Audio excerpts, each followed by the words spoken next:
लेकिन शुरुआत मैं करना चाहता हूं संदीप त्रिपाठी जी आपके साथ।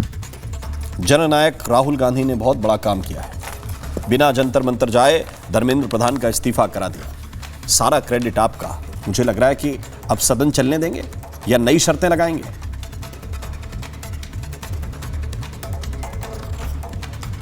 देखिए सर, अगर सत्ता पक्ष आज जो मौजूदा सत्ता पक्ष है, अगर उसके हिसाब से आप बात रखेंगे तो सुषमा स्वराज जी का सदन में बयान है और भारतीय जनता पार्टी सदैव ये बात कहती रही है कि सदन चलाने की जिम्मेदारी सत्ता पक्ष की होती है। तो आज विपक्ष पर आप ये ऐसा एलिगेशन लगा रहे हैं तो ये तो दुर्भाग्यपूर्ण है। या तो आपके नेता उस समय गलत कह रहे थे या आज आप गलत कह रहे हो। इसमें क्या दूसरी बात आती है कि अभी आपने कहा कि किरण रिजिजू ने कहा कि आप चर्चा के लिए आमंत्रित हैं, स्वागत है। ये हमारी सर मैं आ रहा हूं, बात हो जाए। हाँ। राम जी, आज जो मौजूदा बात है, सच ये है कि हम सदन चलाना चाहते हैं। हम सदन में चाहते हैं सरकार जवाब दे। लेकिन ये हम एक छोटा सा सवाल, शहजाद भाई कुछ दिखा रहे हैं, एक छोटा सा सवाल पूछ रहा हूँ। किसी भी सत्र के पहले एक एजेंडा निर्धारित होता है कि किन किन एजेंडों पर बात होगी। तो जरा ये पूछिए कि क्या वो पेपर लीक उस एजेंडे में शामिल था? इस सत्र शुरू होने के पहले नहीं शामिल मैं था? तो पूछ लूंगा, मैं ये पूछ लूंगा, कांग्रेस ने चर्चा इस पर मांगी थी। कहावत है सर, देसी नहीं, कांग्रेस ने चर्चा इस पर मांगी थी। सरकार ने कहा हम चर्चा के लिए राजी हैं। ये ऑन रिकॉर्ड बात है और 4 दिन लगातार इसी बात पे। मोदी जी को जेनजी याद आ रहे हैं, छात्र याद आ रहे हैं। आप बता रहे हैं कि इसका क्रेडिट जनता का है। जनता से बड़ी विपक्ष कोई होता नहीं है सर। हाँ। ये आंदोलन तो जनता का पोस्टर लगाइए, छात्रों का था। संदीप त्रिपाठी जनता का पोस्टर लगाइए, इसी तरह कहूंगा जनता का पोस्टर लगाइए। विपक्ष कोई होता नहीं, जनता का क्रेडिट है, जनता का पोस्टर लगाइए। शहजाद बहुत देर से एक पोस्टर हमको दिखाना चाह रहे हैं, पोस्टर से लोकतंत्र में वो एक पोस्टर हमको दिखा रहे हैं शहजाद पूना वाला। जनता से बड़ा कोई नहीं होता। ये जो भाजपाई आज गाली दे रहे हैं छात्रों को, जी विपक्ष को, कोई किसी को गाली ना दे भाई। गाली वाला कल्चर अच्छा नहीं है। शहजाद पूना वाला कोई पोस्टर दिखा रहे हैं, उनका पोस्टर जरा दिखवाइए। आज भी आप सत्ता के अहंकार में एक मिनट संदीप आ रहा हूं आपके पास, आ रहा हूं संदीप त्रिपाठी आपके। Okay, thank you. ये पोस्टर इसलिए दिखा रहा हूं क्योंकि देखिए, एक हिंदू सभ्यता में एक वाक्य बड़ा प्रसिद्ध है, एक कहावत बड़ी प्रसिद्ध है, पर उपदेश कुशल बहुते। कैन यू प्लीज उनका बड़बड़ बंद करें? एक मिनट, ये बड़बड़ करते रहे, बड़बड़ की बीमारी है इनको, ठीक है। पर उपदेश कुशल बहुतेरे ये बहुत ही प्रसिद्ध है।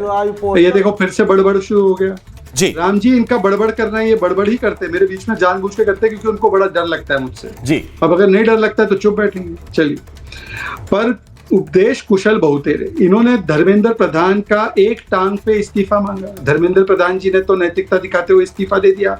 Jammu Kashmir education minister SSB paper leak कब इस्तीफा देंगे? हिमाचल का education minister class 12 paper leak कब इस्तीफा देंगे? झारखंड क्लास 10 साइंस सीजीएल का पेपर लीक कब इस्तीफा देंगे? Telangana class 10 class 12 paper leak कब इस्तीफा देंगे? तमिलनाडु TNTU बीएड कब इस्तीफा देंगे? पंजाब ADU फार्मेसी और ग्रुप बी का पेपर लीक कब इस्तीफा देंगे? कर्नाटका SSLC और सेकंड PUC कब इस्तीफा देंगे? केरलम का PSC 26 लीक हो गया, कब इस्तीफा देंगे? SSLC 10th का कर्नाटका में लीक हुआ, कब इस्तीफा देंगे? कब इस्तीफा देंगे? नाइट तहसीलदार का एग्जाम लीक हुआ पंजाब में, क्लास 12 का एग्जाम पेपर लीक हुआ, PSTTP लीक हुआ, कंबाइंड ग्रुप बी लीक हुआ, एक्साइज टैक्स पेयर इंस्पेक्टर का पेपर लीक हुआ। कब इस्तीफा होगा इन लोगों का? अच्छा, दूसरी बात देखिए, एक तरफ सरकार रिस्पॉन्सिव, रिस्पेक्टिव, रिसेप्टिव, सेंसिटिव और अकाउंटेबल और डेमोक्रेटिक बनते हुए सोनम वांगचुक और CJP दोनों से बात करते हुए उनका अनशन और जो प्रोटेस्ट है वो बंद करवाते हैं।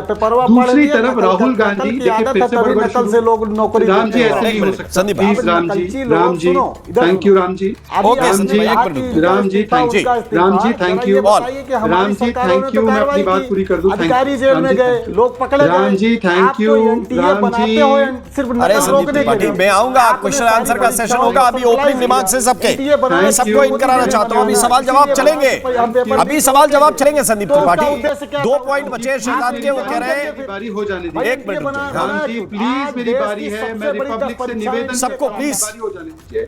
धन्यवाद, बहुत बहुत धन्यवाद, थैंक यू। एक तरफ सरकार receptive, responsive, sensitive, accountable, democratic, pragmatic और सिक्योरिटी कंसर्न्स को नजर रखते हुए ये दोनों चीजें करती है, स्टूडेंट से बातचीत करती है, तीनों मांगे मान लेती है। अब मेरा सिर्फ एक सवाल, राहुल गांधी पार्लियामेंट में चर्चा इसलिए नहीं चाहते क्योंकि उनको बाकी एजुकेशन मिनिस्टर पे बोलना पड़ेगा।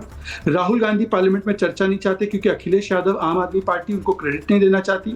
वो सोनम वांगचुक को दलाल बोल रहे हैं, फोन कर करके गालियां दे रहे हैं। तो मेरा सिर्फ इतना निवेदन है, राम जी, मैं पोस्टर लगा देता हूं, मैं खुद जाकर लगा दूंगा कि राहुल जी से महान कोई जेनजी नहीं है, वही सब चीज के लिए जिम्मेदार है, पर कृपया करके पार्लियामेंट में डिबेट के लिए तैयार हो जाइए। ये इसलिए नहीं आ रहे क्योंकि पता है क्या हो रहा है, इनको कर्नाटका के बंगरप्पा का इस्तीफा देना पड़ेगा, इनको देना पड़ेगा बैंस का इस्तीफा, इनको देना पड़ेगा हेमंत सोरेन का इस्तीफा, इनको देना पड़ेगा रेवंत रेड्डी का इस्तीफा। तो अभी इस्तीफा देने की स्थिति में नहीं है, इसीलिए डर रहे हैं। अब सवाल बहुत सीधा है घरेंद्र भारद्वाज जी। अब जनता इसके आगे बढ़ना चाहती है और मूड मुझे लग रहा है कि घूम फिर के वहीं पे आने वाला है। वो पूछेंगे ये सारे सवाल कि भाई अगर जवाबदेही है तो हर विभाग की तय हो, अकेले शिक्षा विभाग की क्यों? देखिए राम जी, सबसे पहले तो आपने जो बोला कि क्रेडिट किसको जाता है, क्रेडिट निश्चित तौर पर देश के जनजी को जाता है, देश के नौजवानों को जाता है और देश के छात्रों को जाता है, जो लाखों की संख्या में ना सिर्फ दिल्ली के जंतर मंतर में बल्कि पूरे देश में इकट्ठे हुए उन्होंने एक स्वर में आवाज निकाली कि धर्मेंद्र प्रधान का इस्तीफा होना चाहिए। ये कह रहे धर्मेंद्र प्रधान ने इस्तीफा दे दिया। अरे कोई एहसान थोड़ी करा धर्मेंद्र प्रधान ने। अगर धर्मेंद्र प्रधान में थोड़ी सी भी नैतिकता होती तो 14 मई को इस्तीफा दे देते, जब नीट के एग्जामिनेशन की लीक की बात आई थी। और ये क्या कह रहे हैं कि री एग्जाम करा दिया। सरकार का ये सक्सेसफुल मॉडल है, मतलब। और निर्मला सीतारमण पेपर चोरी के फायदे बता रही है, पेपर लीक के फायदे बता रही। किस तरीके के लोग सरकार में, हमारी तो समझ से बाहर है। और धर्मेंद्र प्रधान जैसे आदमी से आपने इस्तीफा तब लिया जब नैतिक दबाव पड़ा, कोई नैतिक आधार पे इस्तीफा नहीं हुआ, जब नैतिक दबाव पड़ा पूरे देश तो क्या चाह रहे हैं घरेंद्र भारद्वाज? एक आंदोलन पंजाब में शुरू हो, ऐसा एक आंदोलन कर्नाटका में शुरू हो तो नैतिक दबाव मानेंगे आप लोग? क्या मानेंगे मुझे बताइए। राममोहन जी, पहली बात तो आपके नाम के अंदर राम लगता है। राम सबकी सुनते थे, आप हमारी भी सुन लो। आपने शहजाद को जितना टाइम दिया उससे आधा टाइम दे देना। आपकी मजबूरी समझता हूं मैं। नहीं, किसमें मजबूरी क्या है? मैं तो पॉइंट पूछ रहा हूं, पॉइंट पे आइए ना। आप देखिए क्रेडिट पे चले गए, मैं ये पूछ रहा हूं, सवाल ये आया था कि क्या नैतिक जिम्मेदारी के लिए ये आंदोलन कर्नाटका में, पंजाब में, जम्मू कश्मीर में ये शुरू करने पड़ेंगे लोगों को, या नेता अभी समझ जाएंगे कि मूड क्या है जनता का? राम जी, मैं वही कह रहा हूं, देश में कहीं पे भी नौजवानों छात्रों के साथ खिलवाड़ होगा तो पहली बात तो सरकारों को अकाउंटेबल होना चाहिए। मोदी जी ने जो 30 दिन बाद इस्तीफा लिया, 30 दिन पहले ले लेते तो किसी छात्र का सर न फूटता, किसी का हाथ ना टूटता, किसी का पैर न टूटता। आज वो लड़की वेंटिलेटर पे, राम मनोहर लोहिया में जिंदगी मौत की लड़ाई लड़ी, उसको वेंटिलेटर पे ना जाना पड़ता अगर 30 दिन पहले इस्तीफा हो जाता। ये सरकार क्या इक्कारी सरकार थी? 12 साल बाद पहली बार सरकार में किसी का इस्तीफा इसलिए हुआ कि देश का नौजवान, देश का जनजी इकट्ठा हुआ था और एक सुर में सबने मिलकर धर्मेंद्र प्रधान का इस्तीफा मांगा था। दूसरी बात, राम जी, सरकार के साथ साथ आज मेन स्ट्रीम मीडिया को भी आत्ममंथन और आत्मचिंतन करना पड़ेगा।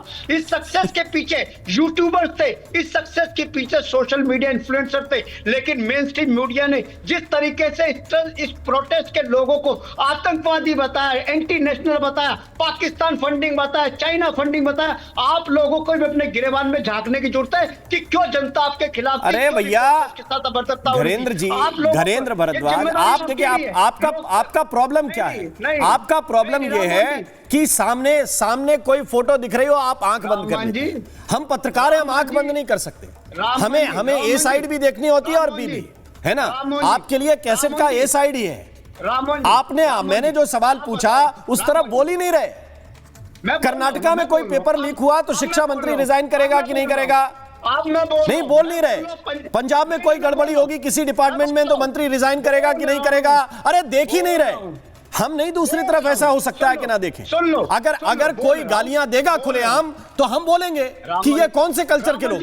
रामन जी, अगर कोई किसी पुलिस वाले का सामने सिर फोड़ता हुआ दिखेगा, अगर कोई बूट से पुलिस को मारता हुआ दिखेगा, अगर किसी पुलिस वाले की जान लेता हुआ दिखेगा तो मैं बोलूंगा और 200 बार बोलूंगा।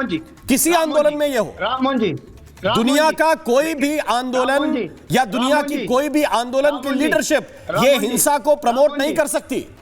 राममोहन और हिंसा के खिलाफ बोलना अगर गलत है तो मैंने बोला और फिर बोलूंगा।